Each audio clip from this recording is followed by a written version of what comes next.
আমি শুধু আপনাদের কাছে বলতে চাই ভাইরা, আমরা আজকে বিসমিল্লাহ বলে রাজপথে নামলাম। অনেকে জিজ্ঞাসা করছে যে আমরা কি জিতবো কিনা। আমরা তো জিতবো বলেই নেমেছি ইনশাআল্লাহ। আমরা যদি কারো কাছে এক পয়সা চুরি না করে, চাঁদাবাজি না করে, ডাকাতি না করে নির্বাচন করি, তাহলে তো আমাদের পরাজয়ের কোনো কারণ নাই।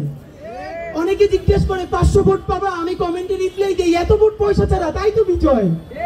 এর মানে পয়সা ছাড়া 500 ভোট। আপনি কেন ইমাজিন ভাই চিন্তা করতে পারেন। আমরা বলতে চাই, আমাদেরকে যদি আপনারা কেউ হারাতে চান, সততায় আমাদেরকে হারাতে পারবেন না। চ্যালেঞ্জ দিলাম ইনশাআল্লাহ। সুতরাং নতুন বাংলাদেশের চ্যালেঞ্জ হবে আমাদের সাথে যারা সততার প্রশ্নে নামতে পারবেন, ইনসাফের প্রশ্নে নামতে পারবেন।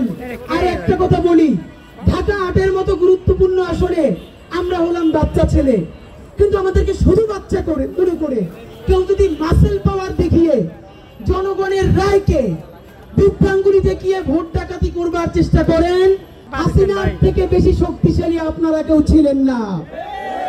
যেই বাচ্চারা হাসিনাকে পালাতে বাধ্য করেছে, আপনারা যদি ভোট ডাকাতির বা ভোট চুরির বা ভোট কেনার চিন্তা করেন, আপনারা গণপ্রতিরোধের শিকার হবেন।